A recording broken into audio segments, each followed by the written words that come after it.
پاکستان کے ثالثی میں ایران امریکہ مذاکرات کا پہلا دور مکمل، حتمی معاہدے کے لیے 60 روزہ روڈ میپ منظور، مذاکرات کی نگرانی کے لیے اعلیٰ سطح کی کمیٹی کے قیام پر اتفاق، مذاکرات کا مشترکہ اعلامیہ جاری کر دیا گیا۔ اعلامیے کے مطابق مرکزی مذاکرات کار اس کمیٹی کو باقاعدگی سے پیش رفت سے آگاہ کریں گے۔ جوہری پروگرام، پابندیوں اور تنازعات کے حل و نگرانی سے متعلق خصوصی ورکنگ گروپس بھی قائم کیے جائیں گے۔ اب نئے ہرمز میں تجارتی جہازوں کی آمد و رفت کے لیے رابطہ لائن قائم ہوگا۔ لبنان جنگ بندی پر عمل درآمد کے لیے ڈی کنفلکشن سیل قائم کرنے پر اتفاق۔ پاکستان اور قطر کی ثالثی میں ایران امریکہ مذاکرات میں پیش رفت، امریکہ کی جانب سے ایران کو کچھ منجمد اثاثے جاری کر دیے گئے۔ ایرانی وزیر خارجہ عباس عراقچی کی تصدیق، ایران امریکہ مذاکرات کا مشترکہ اعلامیہ ایکس پر شیئر کیا۔ پیغام میں لکھا، ایران کے لیے تیل اور پیٹروکیمیکل کی برآمدات پر پابندیاں ختم کر دی گئی ہیں، ناکہ بندی بھی اٹھا لی گئی ہے۔ اگر ایران کی قیادت علاقائی عدم استحکام کا باعث بننا اور نیوکلیر پروگرام چھوڑ دے تو پھر امریکہ ایران کے ساتھ نئے سرے سے تعلقات بنائے گا۔ ہم سفارت کاری کے ذریعے مشرق وسطی میں تبدیلی لانا چاہتے ہیں۔ امریکی نائب صدر نے ایران کے ساتھ نئے تعلقات قائم کرنے کے لیے شرائط بتا دی، کہتے ہیں ایسا مستقبل دیکھ رہے ہیں جہاں سب کے لیے امن و خوشحالی ہوگی۔ ایرانی نیوکلیر پروگرام کے خاتمے کے بعد اب ہمیں آگے بڑھنا ہے۔ اور امریکہ ایران مذاکرات میں مثبت پیش رفت، عالمی منڈی میں تیل کی قیمتوں میں کمی، برنٹ خام تیل کی فی بیرل قیمت $1 سے زائد ریکارڈ، فی بیرل قیمت $79.44 پر پہنچ گئی۔ ایران اپنا یورینیم افزودگی کا حق نہیں چھوڑے گا، ایرانی صدر کا امریکہ کو دو ٹوک پیغام۔ مسعود پزشکیان نے کہا کہ امریکہ کو ایران کا یورینیم افزودگی کا حق تسلیم کرنا پڑے گا۔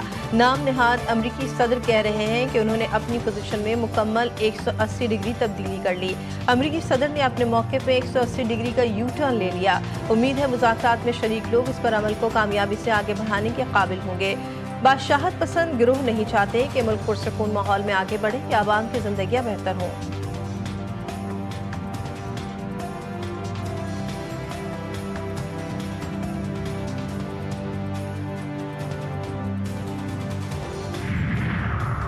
ترجمان ایرانی وزارت خارجہ اسماعیل بقائی نے کہا، امریکہ لبنان میں جنگ بندی کو یقینی بنانے میں ناکام رہا ہے۔ لبنان میں جنگ بندی موضوع مذاکرات کا ایک مرکزی نقطہ ہوگا۔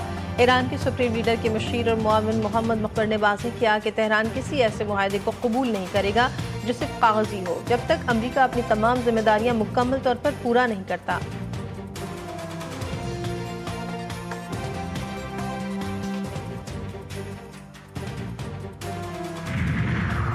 ٹرمپ امن پسند شخصیت، ایران کی قیادت خطے میں امن کے لیے مخلص ہے۔ وزیر اعظم شہباز شریف کی میڈیا سے غیر رسمی گفتگو، کہا امریکی صدر نے پاکستان اور بھارت کے درمیان جنگ بندی میں اہم کردار ادا کیا۔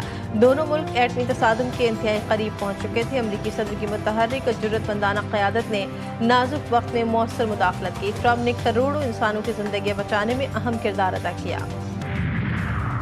اسرائیل کی ہٹ دھرمی برقرار، اسرائیلی فوج کے لبنان پر حملے، مغربی بقا کے علاقے صفحہ کا نشانہ بنایا گیا۔ حملوں میں 7 افراد شہید، جنوبی لبنان میں بھی 2 فلسطینی شہری شہید ہو گئے۔ ایران امریکہ مذاکرات کے دوران ایرانی وفد نے امریکی وفد کے ساتھ مشترکہ تصویر بنوانے سے انکار کر دیا۔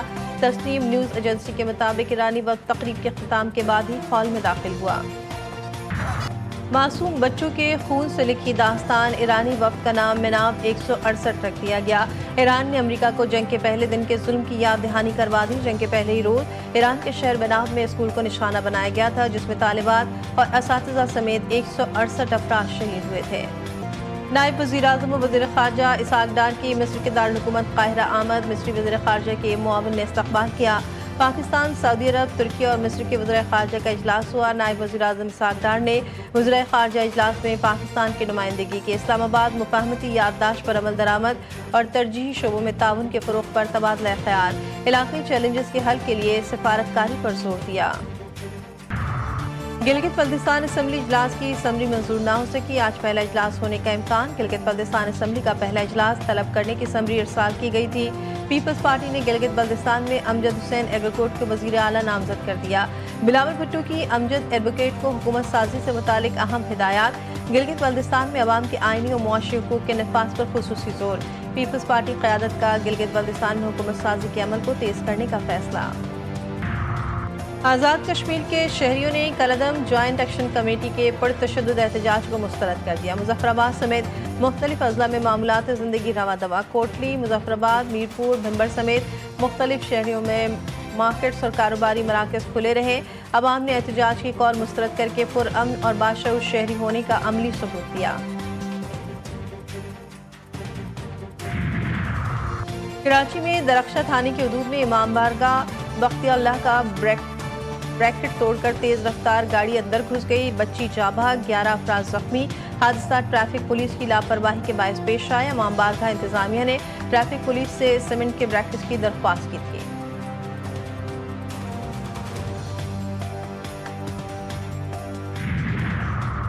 اسلام آباد پولیس کا اختیارات کا ناجائز اور بے دریغ استعمال، تھانہ I-9 کی حدود میں خاتون پر سر عام تشدد، دھکے دیے، ویڈیو بھی منظر عام پر آ گئی۔ سادہ لباس میں ملبوس افراد نے خاتون کو اٹھا کر پولیس وین میں منتقل کیا۔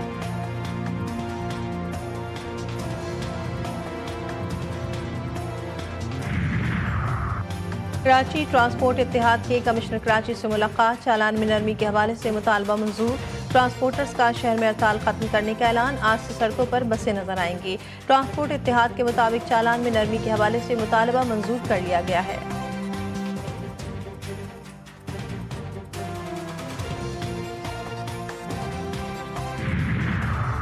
اسلام آباد میں تیز ہواؤں کے ساتھ بارش سے موسم خوشگوار، لاہور میں بھی ٹھنڈی ہواؤں کے ساتھ بادل برس پڑے، بارش سے گرمی کی شدت میں کمی آ گئی۔ کراچی میں دن بھر آسمان پر بادلوں کا راج رہا۔